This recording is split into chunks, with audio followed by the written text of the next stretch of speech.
Muito bem, vamos lá. O debate da semana, Gustavo Machado e Forjados na Guerra, né? Lucas Pavanato. Capitalismo versus marxismo, Digivolve. Vamos ver isso aqui agora. O assunto. Lucas... Pode começar. Oxi! O que é isso? O Vilela fez... De novo? Apontou pra mim que implante de cabelo virou esquema de pirâmide. Tem que ficar refazendo, né? Quer no Joaquim Pô? Pode ser começar. você? Começo. Então sem manda problema. bala. Inclusive, bom dia, boa tarde, boa noite, pessoal do YouTube, tudo bom? O debate, no início foi apresentado como marxismo e liberalismo, depois apareceu o marxismo e conservadorismo. Exatamente. Né? Ô, Lucas, você quer ir pra que lado? Você quer ser apresentado como um liberal ou como um conservador? Pra onde? Cara, eu quero ser apresentado como um cristão.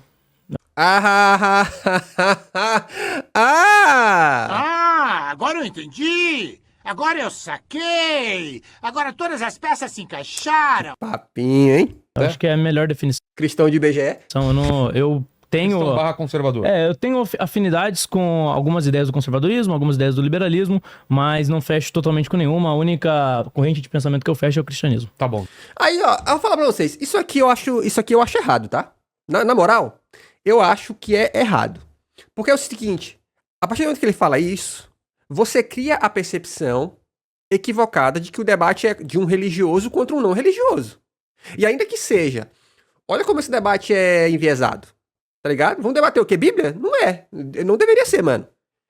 Quem o Lucas Pavanato é? Ele é um deputado? É um deputado, pô.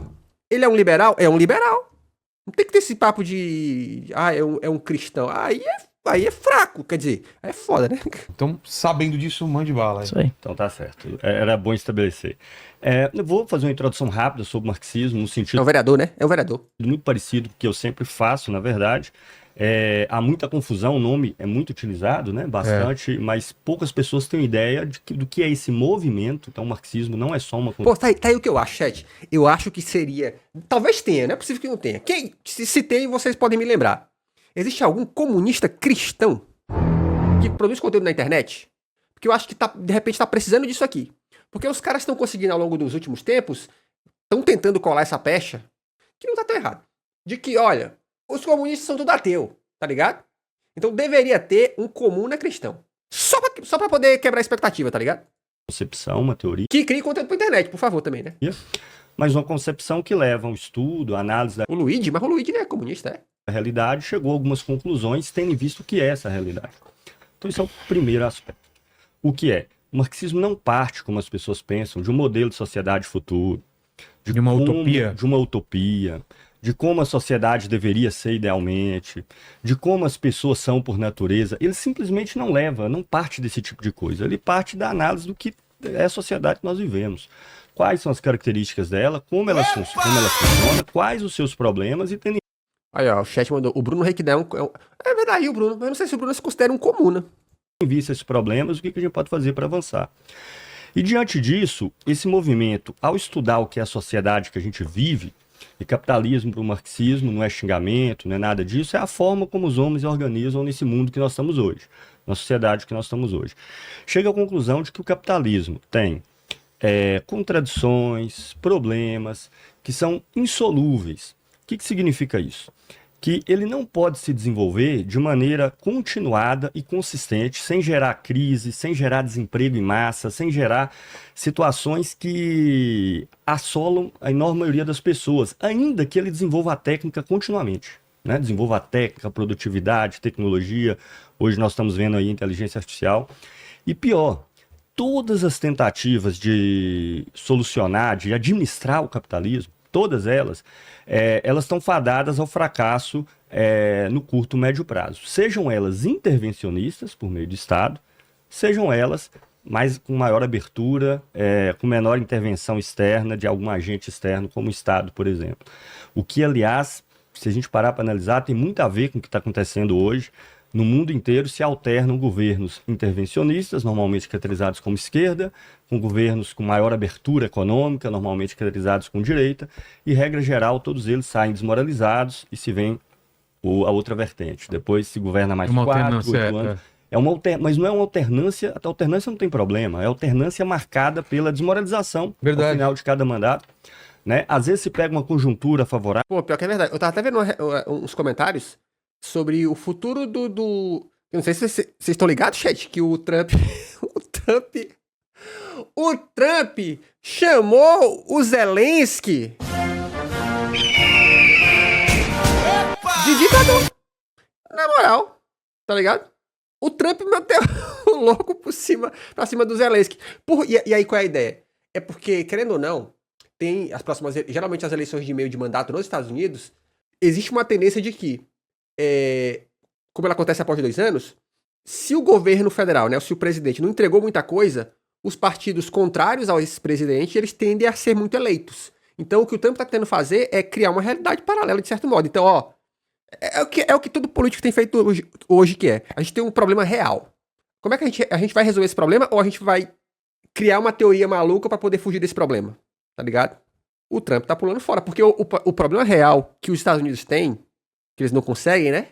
Que é esse expansionismo maluco, chama-se China. Então eles precisam tirar os olhos do Zelensky e da Ucrânia, porque, né? A China tá chegando aí, né? Permite um pouquinho mais longe, quando se E insiste... parece uma torcida da oposição totalmente contra para aquilo dar errado, para eles subir no poder. Uma ótima e assim questão. Não é? Sim. Então, o marxismo não torce para as coisas dar errado.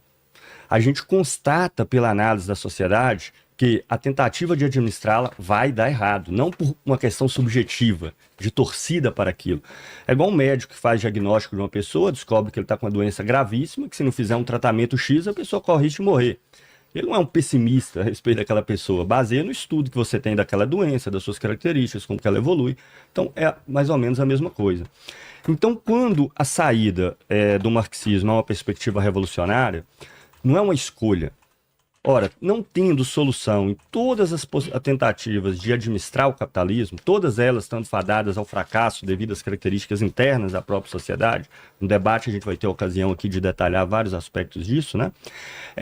Não resta outra saída senão transformá-la.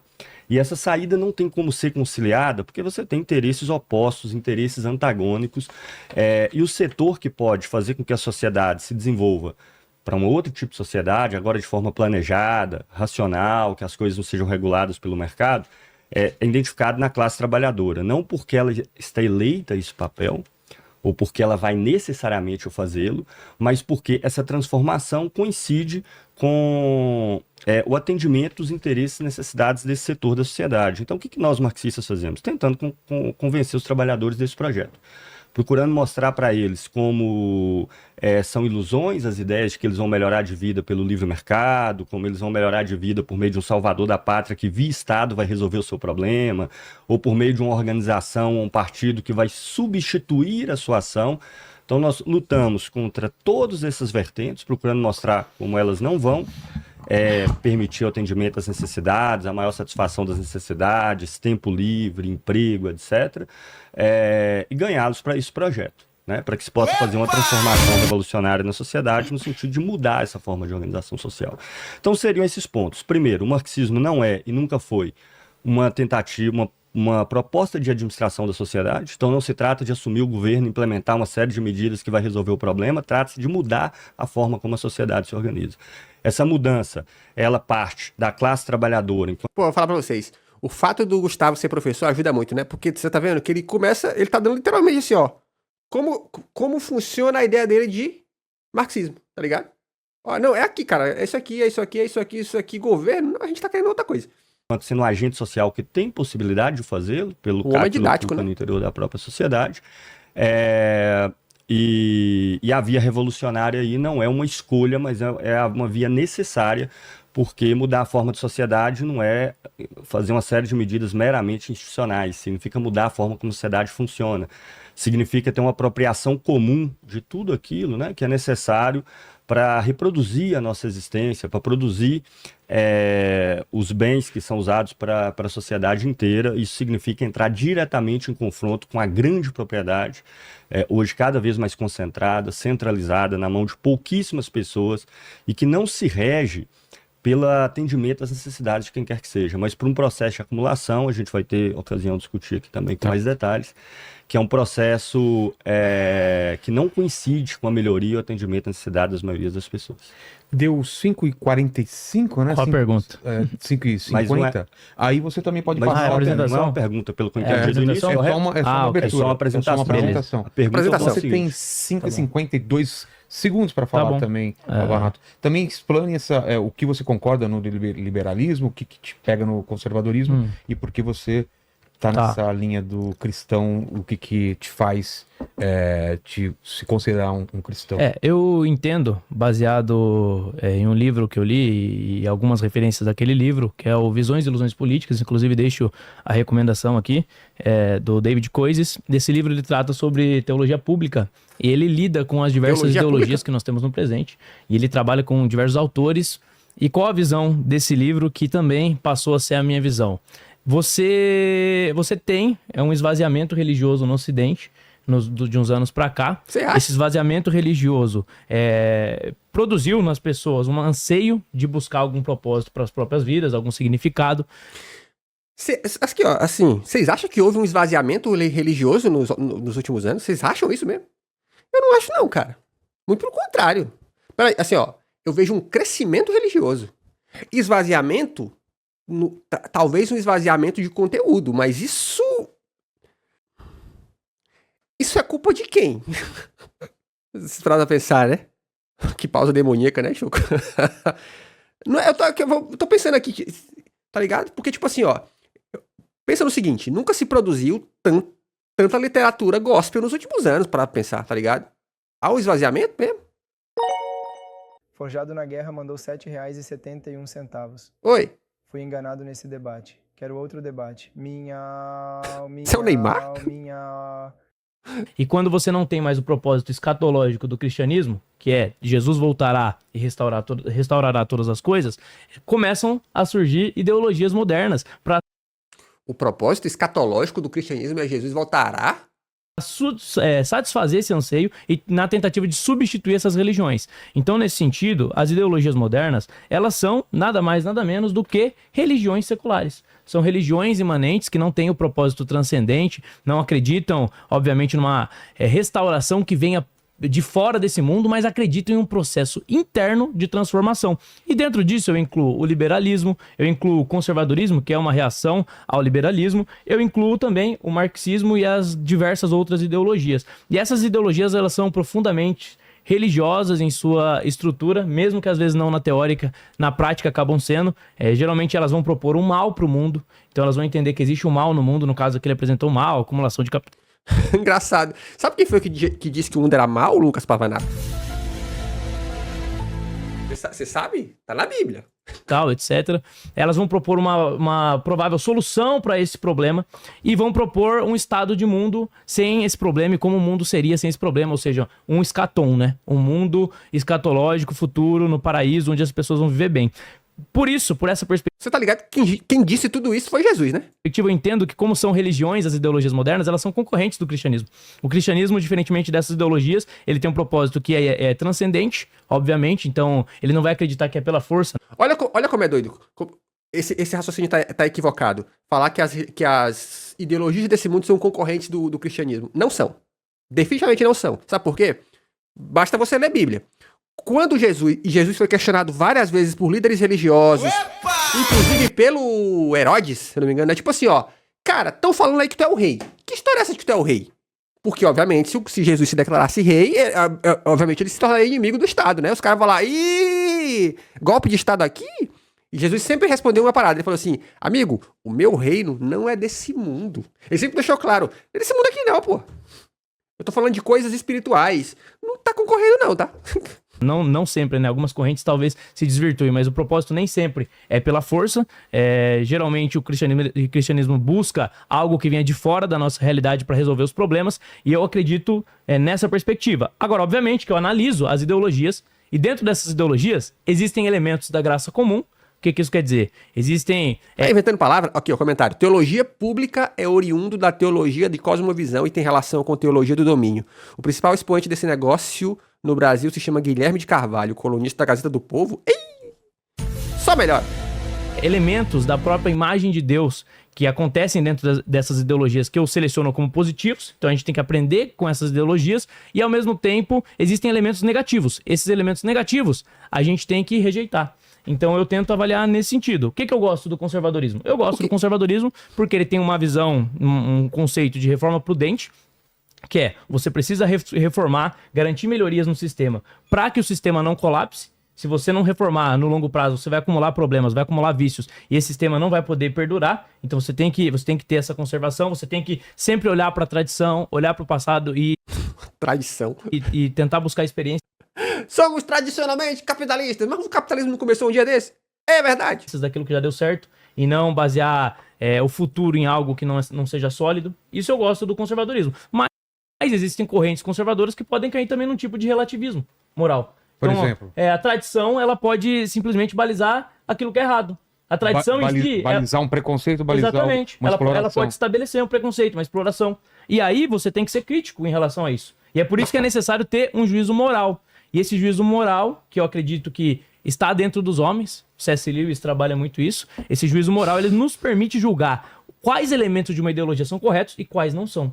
Então eu não acho que o capitalismo é perfeito. Obviamente, ele dá vazão para muitos vícios, inclusive. Então ele dá a possibilidade de você satisfazer e dá vazão a muitos pecados, inclusive. Isso gera consequências negativas. É só você olhar o nível de consumo de pornografia e de problemas relacionados à sexualidade. Fausto Silva mandou R$5. Ô, louquinho Esse meu. debate tá pegando fogo meu.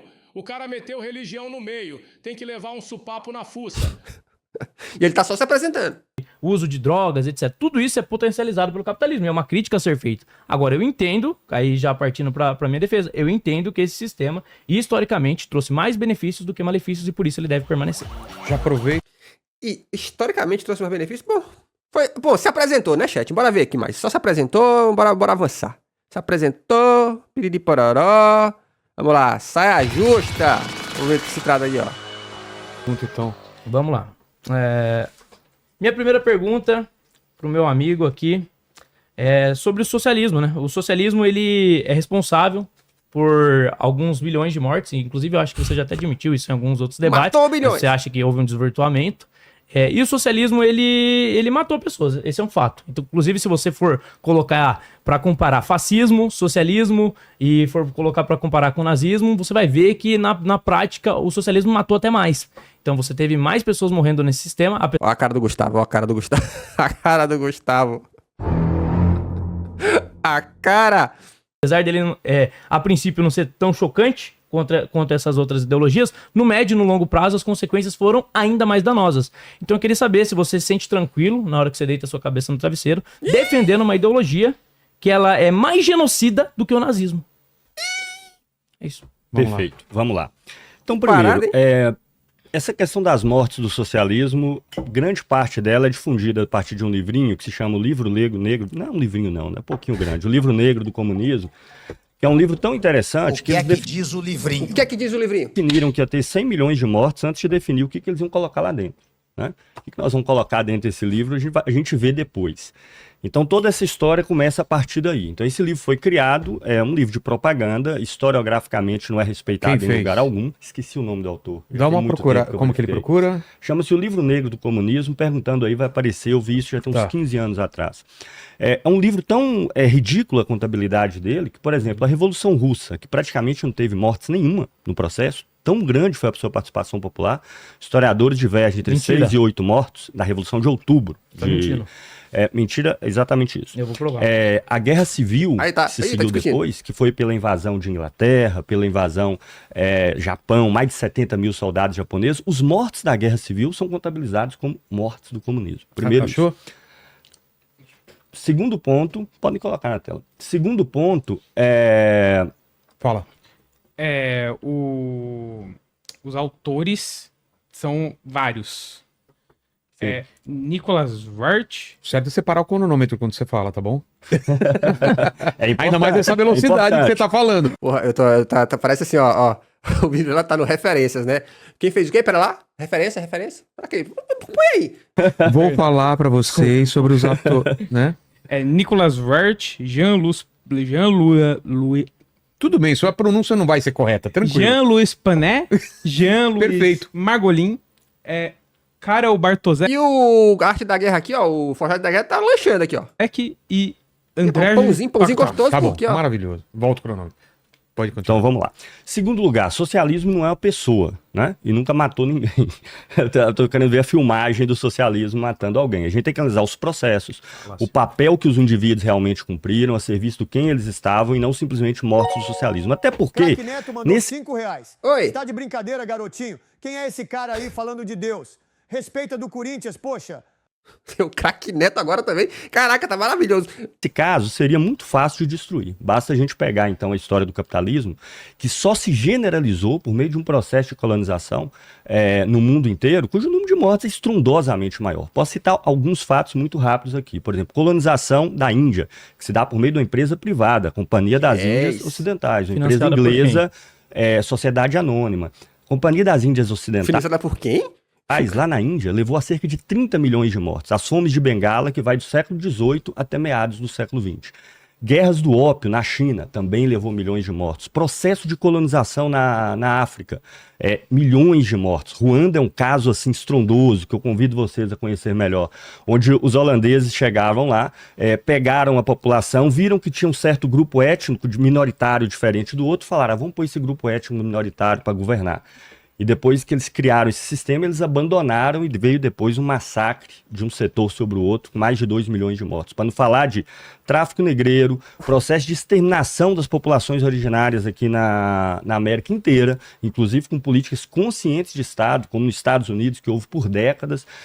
Cara, assim, o Gustavo é brilhante, assim, sabe? A gente vai escutando, a gente vai ficando, porra, o cara, ele tem a didática de ensinar. Mas eu gostaria de pontuar, toda vez que você escutar esse papo de que o socialismo matou bilhões, o comunismo matou bilhões, cara, entenda uma coisa, o capitalismo mata a gente pra caralho todo dia, irmão.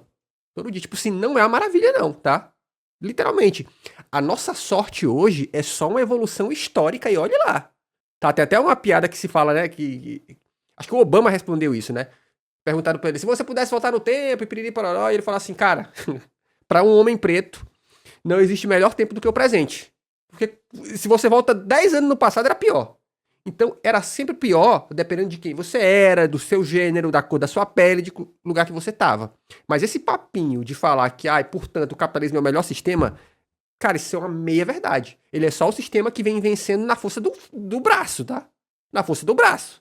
Literalmente. Estados Unidos tem quantas bases militares pelo mundo? 70 bases militares. Não, tem mais que isso. Um horror de base militar pelo mundo, cara. Metendo influência e bala.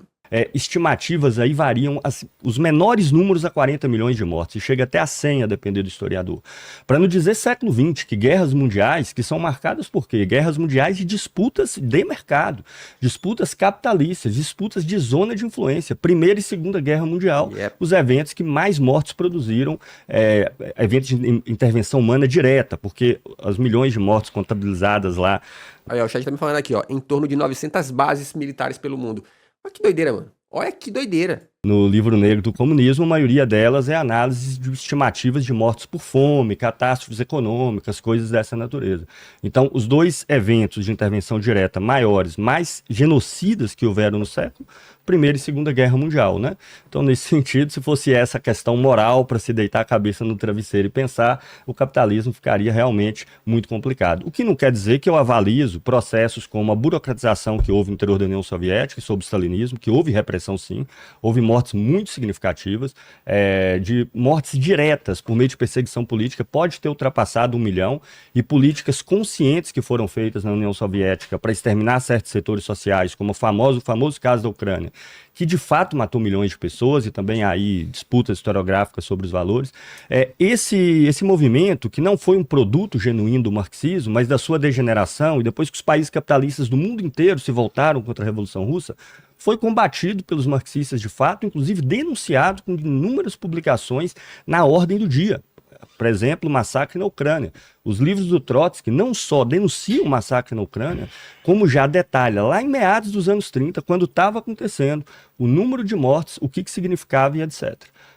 Então, os marxistas que foram, na verdade, vítimas dessa degeneração, foram os primeiros a denunciar essas coisas. Tá. 3 minutos pra réplica. Sei que você não concorda com tudo aí, então manda bala, Lu. Não concordo com nada, quase. concorda com Primeiro nada. ele comete diversas falácias aqui, que ele sempre usa, né? E para tentar ludibriar as pessoas que estão assistindo, dizendo, o livro negro é o livro, é a única fonte, quando existe um consenso na academia sobre as mortes, né? Existiram muitas mortes mesmo, milhões, não foi tão poucas Que é quanto academia. ele relatou aí, até porque o milhão que ele relatou já não é pouco, né? E você tem estudiosos como Russell e Hummel que produziram estudos nesse sentido, mostrando também essas mortes. Esses estudos, eles estão disponíveis. É um consenso acadêmico, inclusive, que o comunismo causou mortes. Negar isso seria negar a realidade. Mas ele não disse que... Ele não tá negando. Ele discutiu sobre o número. Catra mandou R$5. Senhoras e senhores, bem-vindos. Bem-vindos. Agora é o momento que todo mundo esperava. A potaria vai começar. A voz do Catra tá fina, né? Mas olha, você viu aí, né? Ele não negou. Ele falou sim, teve. A gente tá discordando sobre o número. Você tá falando em 100 milhões, né? Mas para você defender o comunismo, obviamente você tem que negar a realidade, é um pressuposto necessário. E daí ele fala, o comunismo não é uma pessoa. Olha, o comunismo, ele não matou ninguém. Então dá para usar a sua lógica também para dizer que o nazismo não matou ninguém? Não daria para usar? Porque é essa a lógica. Se o socialismo não matou pessoas, então o nazismo também, porque o nazismo não é uma pessoa que matou outras pessoas, mas ele é uma... Não, mas não é isso. Eu entendi o ponto. O que o professor tentou dizer foi o seguinte, é um processo histórico complexo. E que se a gente discutir só na superficialidade, o nazismo matou milhões, a gente não avança, tá ligado? A gente precisa avançar. Tá, o nazismo, quem? Dá nome aos bois. Foi um fulano chamado Adolfo, tá ligado? Dê nome aos bois, assim. Esse é o lance que ele tá tentando chegar lá. Ideologia que motivou pessoas a matar. E quando você cita o capitalismo, e você coloca, o capitalismo gerou exploração e morte em diversos países. Ele, na verdade, ele está se referindo ao processo de colonização. O processo de colonização, ele resulta em mortes. Só que você não vai encontrar nenhum teórico liberal defendendo que esse seja um processo válido. Ou Mas aí que tá, ele não disse que isso é válido, ele falou que é o que aconteceu. Oxi. Você vai encontrar algum comunista falando que é válido as mortes que aconteceram em regimes comunistas, em tentativas de regime comunista? Porque, no fim das contas, é isso, né? Ou no socialismo, você acha que alguém vai dizer que foi válido? Não, ele tá falando que é o que aconteceu, pô. Defendendo que esse seja o objetivo do processo. Nunca. A maior parte dessas companhias que você defende, inclusive, elas foram financiadas pelo Estado e elas existem antes mesmo do capitalismo. Então, como pode ser um fruto do capitalismo? A intenção inicial não era capitalismo. O Brasil não foi colonizado por objetivos capitalistas, porque não existe. Foi pra quê, então? Eu realmente queria saber, foi pra quê mesmo que... Converter os índios, foi pra isso? Irmão. Existia capitalismo. Então, o que acontece é, você atribui a responsabilidade ao capitalismo algo que não é responsabilidade do capitalismo. Você não vai encontrar nenhum teórico que defende esse modelo de organização econômica. Você não vai encontrar nenhum deles sustentando em nenhum momento que a invasão seja legítima. Agora, quando você fala de marxismo, no marxismo, sim, o pressuposto é uma revolução. E os processos revolucionários são... Por que o pressuposto é uma revolução? Porque o capitalista jamais vai abrir mão do seu reinado de boa. Você precisa lidar com essa contra-força. Qual o nome que a gente dá pra isso, Pavanato? Sangrentos. Quando você fala de Trotsky, que não teve morte no período ali, você sempre cita uma faixa de anos ali. Cara, você tá ligado que existem documentos históricos, existem gravações que os Estados Unidos... Vou dar exemplo aqui, porque eles têm a nossa zona de influência aqui, tá? Os Estados Unidos literalmente fizeram reuniões com o presidente lá, o que tomou o tiro na cabeça, tá ligado? Pensando, cara, como é que tá esse negócio de comunismo no Brasil, hein? Os caras planejaram, eles tinham... Isso tá escrito, tá gravado, tá ligado? Eles tinham à disposição a ideia de mandar mais militares pro Brasil do que eles mandaram pro Vietnã, porra. Tá ligado? Aí você vem me falar que o capitalismo não é tão malvadinho. Para lá, irmão. Ali do começo da Revolução Russa, você ignora, por exemplo, a morte de 21. 5 milhões de mortos, a estimativa. Você tem estudiosos que apontam isso. Você ignora. E como se Trotsky, nossa, eu sou um cara bonzinho. Eu não queria que eles estivessem matando, por isso eu abro mão. Não, mentira. Você tá falsificando a história. Trotsky, ele rompe com a Revolução Russa porque ele queria que ela se internacionalizasse, que ela continuasse para outros países. Ou seja, em um processo ainda mais sangrento de colonização. É por isso que ele rompe. Leu de óculos escuros. Não é verdade? Não. É isso. É exatamente isso. É exatamente isso. Você nega. Você distorce os fatos. Trotsky não era nenhum bonzinho, tanto que as primeiras mortes, as primeiras expropriações e as primeiras mortes... O Pavanato puto e o professor Gustavo assim, ó. Que cara mais engraçado. Ele em nenhum momento denunciou. Em nenhum momento ele denunciou. A União Soviética teve que pedir ajuda para os Estados Unidos, ajuda humanitária dos Estados Unidos, porque tinha gente morrendo de fome. Mas isso, Trotsky não viu. Engraçado que quando os objetivos políticos dele foram colocados em segundo plano, aí sim ele rompe. E daí vem aqui o socialista trotskista defender que ele era um anjinho. Era uma pessoa boazinha. Pra passar pano pra morte e pra genocídio. Qual a diferença, ao meu ver, entre um fascista e um cara que passa pano pro comunismo dessa forma? Que parada, hein? Porra, o debate... Estão falando do quê mesmo, né? Foi pra onde? O que tem mais aqui? Vamos lá. Como ficaria a economia... Você pode explicar como o socialismo científico de Marx seria viabilizado com sucesso, sendo que ele ignora completamente o cálculo de preços e, em consequência, o princípio da escassez? Ah, maravilha. Isso é boa, hein? Isso aí lá no meu canal Orientação Marxista, tem vários vídeos a esse respeito. Vamos lá, consegue em 5 minutos? Tecnicamente não tem como entrar em detalhes aqui, mas qual é o nome dela mesmo? Desculpa. Carla Baldassarre. Carla, é simples. Primeiro, Sistema do Cálculo de Preço de Ludwig von Mises. Ele nunca esteve discutindo com Marx quando ele fez isso. Essa ideia de fazer um cálculo econômico de preços veio da própria tradição liberal, que pensava na ideia de um socialismo de mercado, que é uma ideia completamente estranha ao marxismo. Isso vem desde Voarras, que é um dos pais da economia neoclássica, e sobretudo o italiano chamado Enrique Baroni. E depois vai gerar alguns adeptos, algumas correntes que vão debater esse tema, e Ludwig von Mises entra debatendo com esses caras. No marxismo essa questão não existe, porque a sociedade que nós lutamos para construir é uma sociedade que tira o capital da jogada, não precisa de preços para regular a produção. A gente varia a produção para cima ou para baixo conforme as demandas sociais aumentem ou diminuem. Né? Aqui você não é o preço que regula, você não tem um dinheiro que circula de maneira autônoma, de maneira a sair de um ponto e ser acumulado no outro. No socialismo, o que você recebe é apenas como se fosse um ticket que mede quantitativamente a quantidade de riqueza que você tem acesso. Quando chega do outro lado, aquilo ali é rasgado, aquilo não pode mais ser acumulado. E como que você então regula que aqueles produtos vão atender ou não a demanda? Variando a produção e não variando o preço.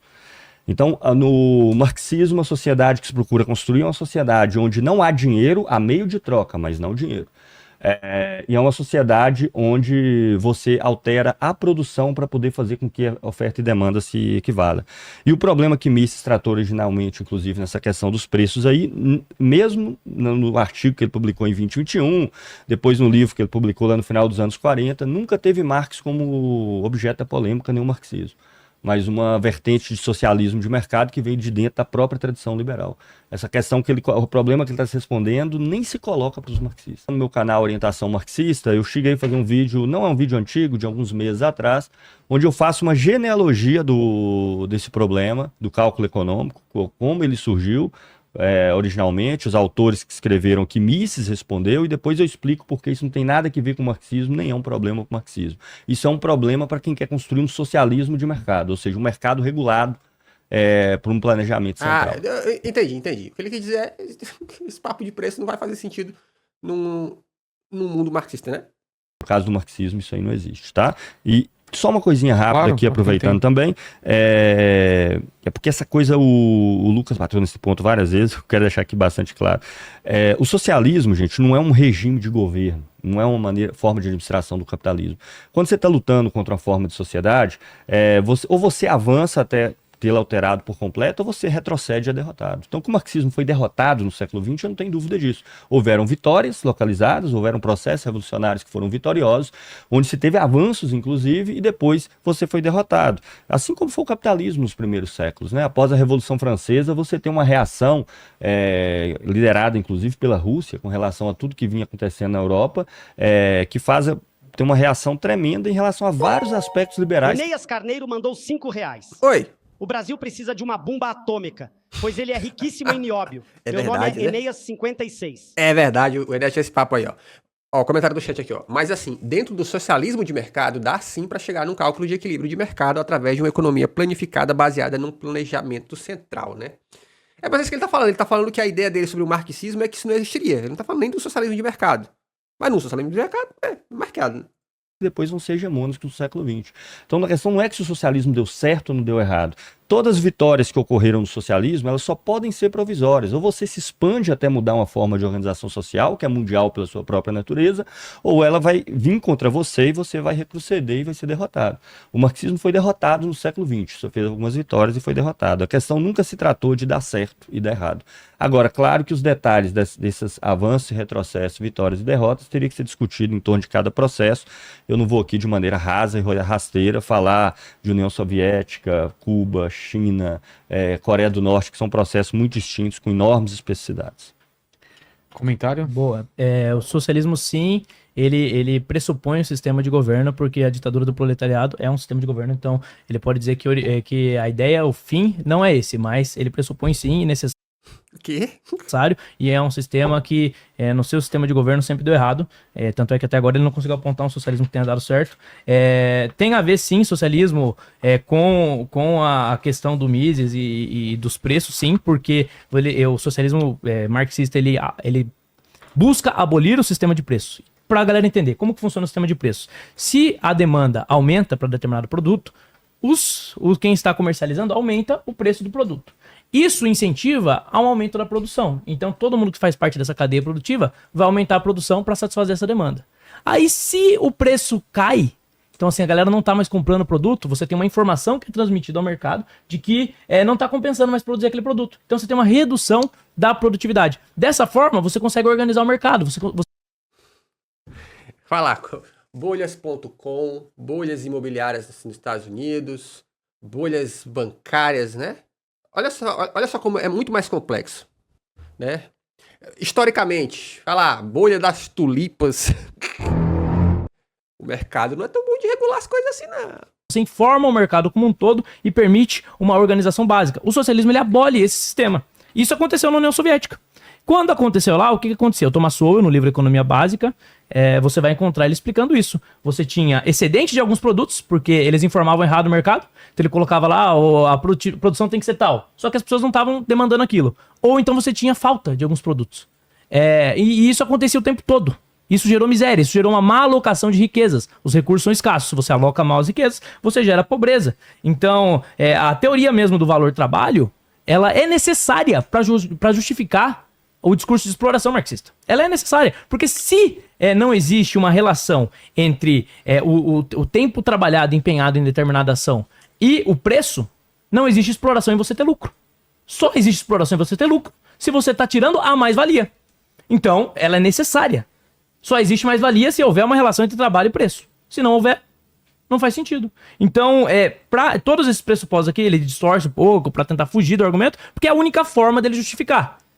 A única forma dele justificar é se esquivando dos fatos. Os fatos são de que toda a crítica aí que foi feita na pergunta, ela faz sentido sim. O socialismo abole o sistema de preços e causa problemas. Isso é documentado historicamente, não é opinião minha. Não estou discutindo opinião, estou discutindo fatos mais uma vez. Não entendi, foi nada. Vamos lá. Calma. Cadê meu áudio? Porra, aí você me quebrou. Agora eu sorri.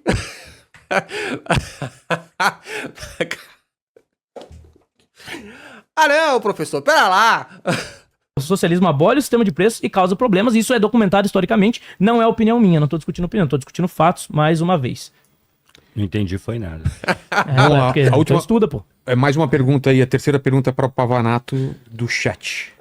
Vamos lá então. A Marina Santos. Você defende o livre mercado, mas o próprio capitalismo moderno só se sustenta porque o Estado subsidia empresas, perdoa dívidas de banco e interfere na economia. Como você defende a meritocracia se grandes corporações são protegidas enquanto pequenos negócios quebram? Bom, isso é consequência de governos de esquerda que defendem o Estado. Porra, verdade. O Bolsonaro, de direita pra cacete, né? De esquerda, no caso, de esquerda pra cacete. Quem mais? Todo mundo é de esquerda, né? E que usam o discurso socialista. E que apostam em supercampeões, empresas exatamente. Olha o Vilela! Ih, Vilela, que é isso? Louro José? Usam o discurso socialista. E que apostam em supercampeões. Exatamente. Tem um governo de um país agora que está apostando nos supercampeões. Eles estão investindo 500 bi num parque só para poder botar servidor de IA. Tem um país aí que investe nessa parada de supercampeões. Comunista eles também. Comunista. Esse país aí faz isso. Exatamente. Esses governos que aumentaram o repasse. Você tem, inclusive, uma mentira aqui que ele falou, a maior carga tributária foi em 2007, tá? Você mentiu, mais uma vez. Não. Mentiu, foi em 2007. E, inclusive, aumentou 7% no governo Lula. Então, é interessante notar que eles têm que trabalhar o tempo todo com as mentiras. Quê? Outra questão em relação ao livre mercado é que eu sou contra esse modelo, em que você tira o dinheiro dos mais pobres por meio dos impostos e destina esse dinheiro para grandes empresários. Eu não acho que isso seja certo. E você não vai encontrar um teórico liberal ali de fundamento defendendo isso. Isso é intervenção do Estado. E o livre mercado, por definição, é um mercado livre. Se tem intervenção, não é livre. O mercado livre não existe, porra. Ó, sabe o que é foda? Porque, tipo assim, ó, ele tá num papo aqui, não, nenhum teórico vai... essa é a grande diferença entre os capitalistas de palco, assim, né? Que no fim são funcionários públicos. Você tá ligado, né? É tão bom o capitalismo que eu virei funcionário público. Mas qual é a grande diferença? É porque eles falam de umas coisas que não que não existem no mundo real. No mundo real, amigo, no mundo real, os ricos, eles financiam campanhas políticas de caras que vão defender os interesses dos ricos. É o Estado dando benefício para rico. É o que acontece no mundo real. Ah, mas o capitalismo ideal não é assim. Mas fazem, cara. E aí, a galera de esquerda tenta trazer a realidade. Irmão, tá dando ruim. É assim que acontece que dá ruim. Dá ruim. E o cara, mas matou bilhões. Então, não é o que eu tô defendendo. Quando você fala, tem ali grandes empresas. Realmente tem. E o problema é o quê? São as empresas ou é o Estado? Que é o agente corruptor? Mais uma vez. O Estado é o agente corruptor. O Estado chega e fala assim, ô empresas, e se eu te der propina? Assim, só. É isso. Né? O Estado... O Estado é o agente corruptor. É pro Estado que o empresário corrupto paga propina, não o contrário. Porque quem tem o monopólio da força? Quem pode criar leis? É o Estado. O agente corruptor é o Estado. Mas mas é foda, mano. As leis que são criadas, elas são em benefício de quem, irmão? Porra, é foda, tá ligado? Então o problema aí tá no tamanho e na dimensão que nós temos desse Estado. Não à toa, os países que têm Estados menores são países que têm um encolhimento ali, muitas vezes de carga tributária, etc. São países que conseguem prosperidade. Tá, me fala um país, me dá um exemplo de um país menor, que tem Estado menor, que consegue prosperidade a níveis de competitividade com o mundo globalizado. Me fala aí, um país pequeno. Esse paísinho desse tamanhozinho aqui é foda... Sem Estado nenhum, porque também não vem com essa não. Tem uns paizinhos aí do tamanho de nada que o Estado deles é pequeno, mas aí os Estados Unidos vai lá e entope dinheiro nos caras. Não é foda. Me fala um país competitivo globalmente que não tem influência de Estado nenhum. Não tem, porra. Comentário. E essa é a verdade. Ah, eu não queria que fosse assim, mas é o que é. Então, Gustavo. Claro, bem, eu não sei exatamente o que ele quis dizer com essa questão do valor trabalho, que ele mencionou e tudo, mas é uma coisa interessante de notar, é que quem nota o vínculo no capitalismo entre valor e trabalho são os economistas liberais, e tinha uma razão para isso. É que eles lutavam contra os conservadores, que viviam de renda pura e simples. E isso tem muita força na Inglaterra, que é a mãe e pai do capitalismo, né? Pra gente usar aqui como ilustração. Porque na Inglaterra você tinha uma aristocracia rentista, que era só proprietário, eles alugavam aquelas casas, recebiam uma renda anual, só aquelas terras, e eles alugavam para arrendatários capitalistas, que iam pegar aquela terra, empregar trabalhadores assalariados, produzindo principalmente lã, para a indústria tecelã. Então você tinha uma aristocracia, e é claro, trigo, outras coisas também, que vivia da renda. E você tinha uma classe capitalista que arrendava aquilo ali, empregava trabalho assalariado e produzia. Então, veja... Não, era a sua pergunta. Eu estava respondendo a pergunta e ele está comentando agora. Ah, beleza. Isso. Então veja que eram os liberais que associavam valor ao trabalho para atacar a aristocracia, que recebia uma renda que era meramente o aluguel pago pela propriedade de uma terra. Por isso que autores como Petit, depois Adam Smith, David Ricardo, que são autores liberais, né? Adam Smith, inclusive, é o cara da Mão Invisível, vão fazer primeiras vinculações e teorias que procuram vincular o valor ao trabalho. Depois Marx vai fazer outra completamente diferente. O vínculo entre valor e trabalho, ele é indissolúvel, não tem como não ter, a não ser que a gente acredite que o valor vem do nada, né? Você fala assim, haja valor, e o valor aparece. Mas o valor na sociedade capitalista, ele tem regras bastante específicas, não significa que o preço mede diretamente a quantidade de trabalho de um produto. A troca de valores por meio do intercâmbio do mercado, que não vem aqui ao caso. Então, mas eu não entendi o que tem essa questão do valor e do trabalho, que na verdade é uma questão que apenas remete ao... R$5. Choco, ele já meteu a cultura woke nesse debate? O cara é vereador e fica preocupado com essas coisas. Que voz é essa? Que perna longa é esse? Tema que eu já estava falando, a diferença entre liberais e conservadores que perpassa toda a história do capitalismo. E os conservadores como os liberais como inimigos de morte, até muito recentemente, quando os capitalistas se tornam conservadores, né? Porque já dominam e já hegemonizam o mundo como um todo, né? Eu acabei de conferir aqui, 33,9% carga tributária em relação ao PIB no Brasil em 2021. Em 2007 foi 33,5%. Portanto, o Bolsonaro ainda tem um título. Que papo era esse? Ai! Vamos aqui pro último aqui. Imposto. Vou falar de imposto. A pergunta é o seguinte, bem, eu não sei até, eu fiquei confuso, né, até que ponto o Lula é adepto do liberalismo, mas na resposta ele pode esclarecer pra gente. Normalmente se parte da ideia dos liberais de que redução do poder do Estado, redução da intervenção estatal melhora a situação do país, da maioria da... Corrupção, né? Diminui a corrupção, e etc. Diminui a corrupção. Só que o Brasil, quando nós pegamos nos dados, já há mais de 30 anos, isso passa pelos governos de FHC, pelos governos do Lula, pelos governos do Temer, do Bolsonaro, todos eles. A gente tem, por exemplo, de 2002 para cá, tem 4 mil estatais a menos no Brasil. As pessoas que trabalham em empresas públicas caiu quase pela metade, percentualmente, tá? Não número absoluto. Era 2,8%, passou para 1,4%. A única coisa que cresceu foi a iniciativa privada. O setor público, no Estado, caiu quase pela metade, na União, 40% aproximadamente, só nos municípios que tem uma queda pequena, mas o setor privado foi o único que cresceu. Qualquer critério que você pega, para ter uma ideia, gastos com pessoal, com servidores na União, era 54% em 94%, da receita corrente líquida do Estado, 54%, e é 22% hoje. E essa queda foi contínua ao longo desses últimos 30 anos. Então a minha pergunta, Lucas, é o seguinte, tendo o Estado diminuído sem parar, de meados dos anos 90 para cá, em todos os governos inclusive, por que a situação do Brasil não melhorou? Ou você avalia que ela melhorou, né? Já se fala da década de 15 anos. Menino Ney mandou R$5. Oi. Eu defendo a privatização. Tô querendo comprar uma praia por aí pra ver se a Bruna volta pra mim. Ei! Que presentão. Que presentão. Anos perdidos no Brasil, até mais do que isso, devido ao crescimento do PIB, estagnação, desindustrialização e por aí vai.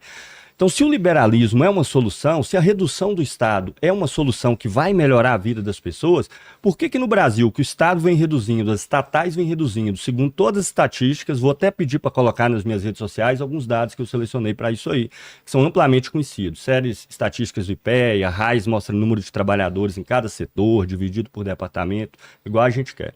Então, qualquer esfera, número de trabalhadores, número de empresas, estatais e etc.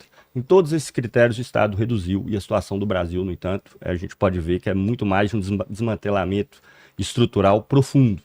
Então por que não melhorou a situação do Brasil, já que o Estado vem reduzindo há mais de 30 anos? Vamos lá. Bom, são quantos minutos? 5 minutos. Bom, primeiramente, deixar claro aqui, né? Quando a pessoa foge da pergunta, é bom deixar claro, ele não respondeu aqui os meus questionamentos. Ele deu uma relativizada ali. Não era bem o período da Revolução, mas Trotsky fez parte, Trotsky ignorou essas mortes. Boa parte das mortes ali ocorreram por fome. Por quê? Porque houve confisco de propriedades e as pessoas que assumiram aquelas propriedades para, teoricamente, redistribuir não tinham condição de manter os mesmos níveis de produtividade. Então você teve uma fome generalizada na União Soviética, consequências da Revolução e do modelo que ele defende aqui, de política aqui. Pô, que sono. Dá até sono, né? Porque, tipo, mano, você tá ligado que teve confisco no Brasil, né? Você tá ligado, né? Historicamente nunca deu certo, mas eles insistem em continuar apostando nessas mentiras, né? Então, Trotsky não era nenhum anjinho, quem passa pano pra Trotsky tá passando pano pra quem esteve ao lado de genocídios, e é importante deixar claro que quando ele faz essa pergunta sobre o esvaziamento do Estado no Brasil que gerou pobreza, ele está vivendo em outra realidade, em um mundo que não é o mundo em que vivemos, um país que cobra... Lino Verso mandou R$5. Minhau, minhau, minhau, sigam o meu canal. Para 50% de impostos, em hipótese alguma, é um país que reduziu o tamanho do Estado, um país que tem mais funcionários públicos, um país em que você tem mais a distribuição reversa de renda. Você tem mais dinheiro sendo tirado dos trabalhadores e destinado para grandes monopólios que são amigos do rei. Esse modelo não é o modelo de livre mercado sustentado pelos autores. Então, quando você fala de livre mercado, você tem que ir para os autores. E nenhum autor defende esse modelo. Nenhum autor defende esse tipo de intervenção como algo que deva ser a prática dentro de um livre mercado.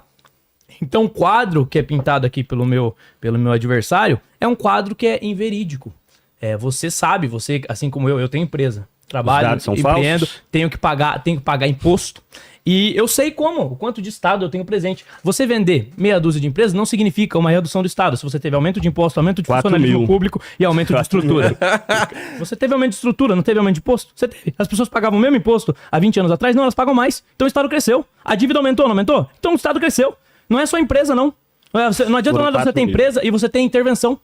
Adianta você ter empresa e ter intervenção? Não adianta. Que empresa que tem intervenção? Não entendi.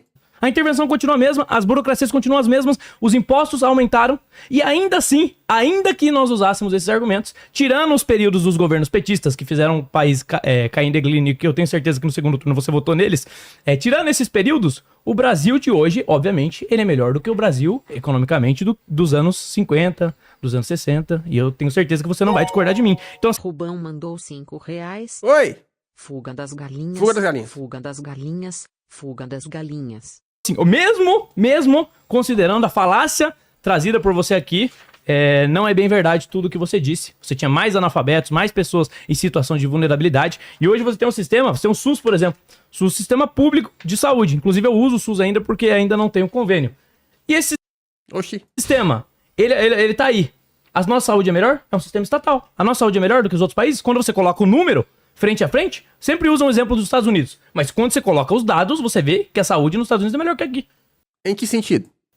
O convênio lá não é caro. Eu tenho parentes conhecidos que moram lá. O convênio lá não é caro. As pessoas conseguem ter acesso a uma saúde melhor que aqui. E quando você trata os números, os dados friamente, você vê que a saúde lá é melhor que aqui. E olha que nem é um sistema de livre mercado como deveria ser. A concorrência não é?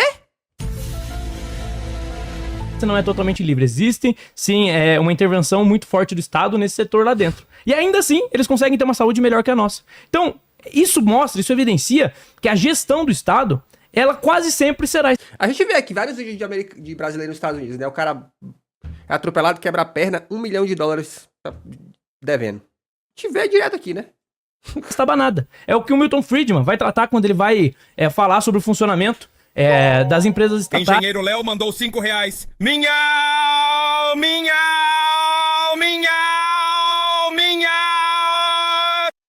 Ou das gestões estatais. A gestão estatal, ela nunca vai ter a preocupação com o custo. Por que ela não vai ter a preocupação com o custo? Porque o dinheiro de quem gere o recurso público não é dele. Então não é ele está administrando dinheiro que não é dele. Então não tem preocupação quanto ele vai gastar. Então ele sempre vai gastar mais do que deve e nunca vai ter a preocupação necessária com a qualidade, porque o serviço não é para ele. O político que custeia o SUS, que administra o SUS, ele não usa o SUS.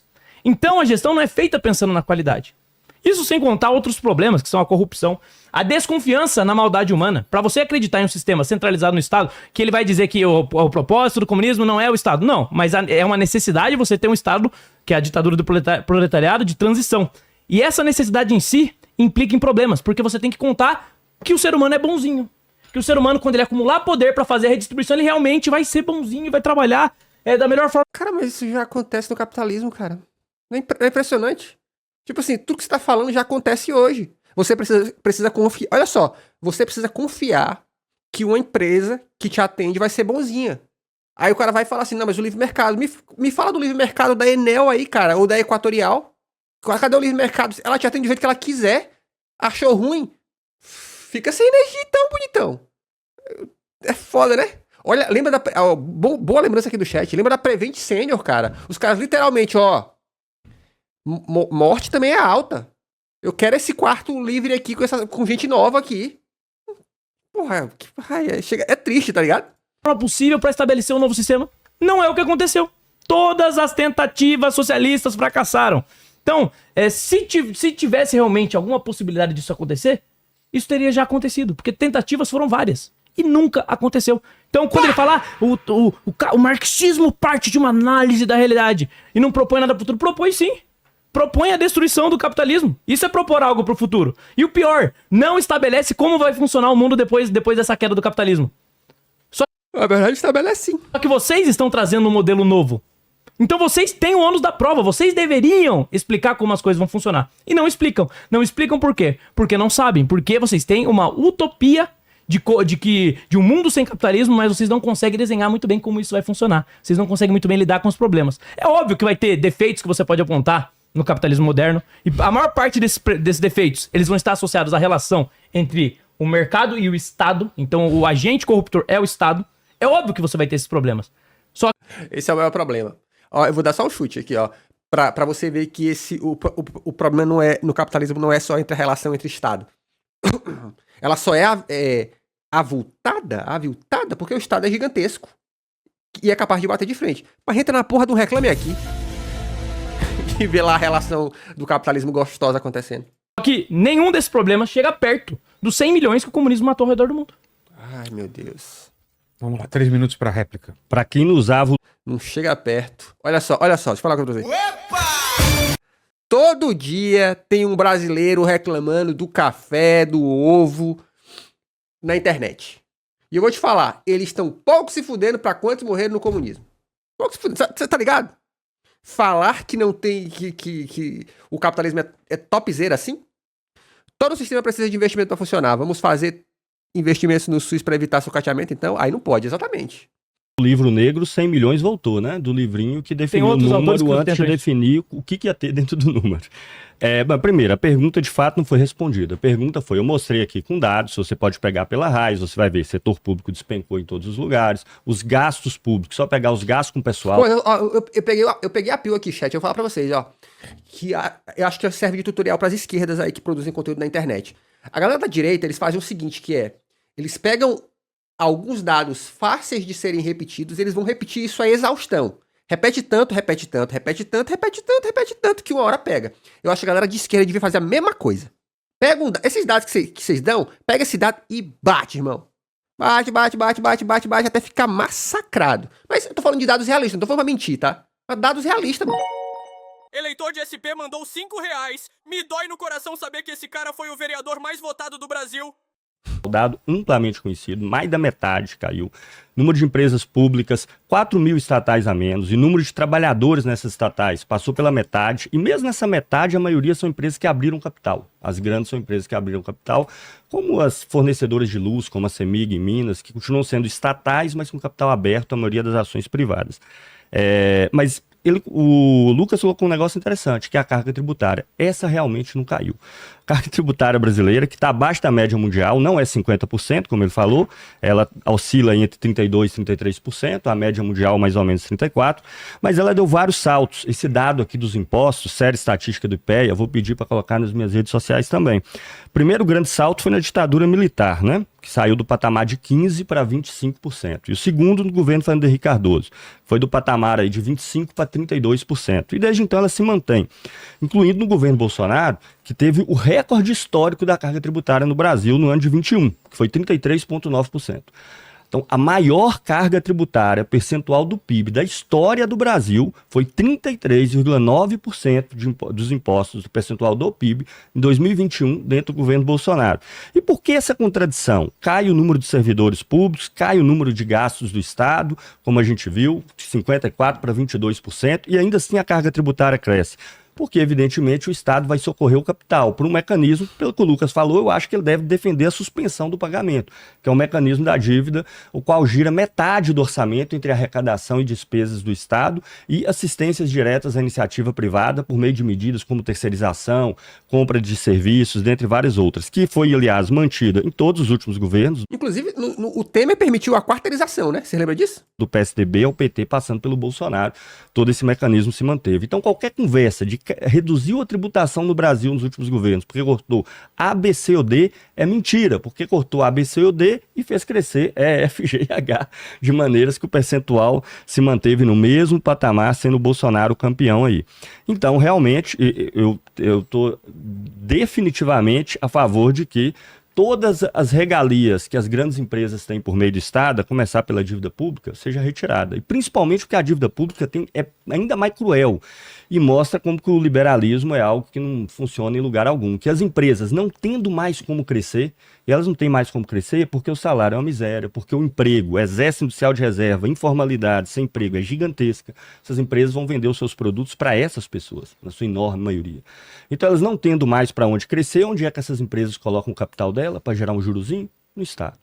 né? Então o Brasil tem hoje de 6 a 7 trilhões de reais em títulos da dívida interna. A sua quase totalidade, eu sei que eu e você podemos ter um título da dívida interna, mas isso é um percentual irrisório desse montante total.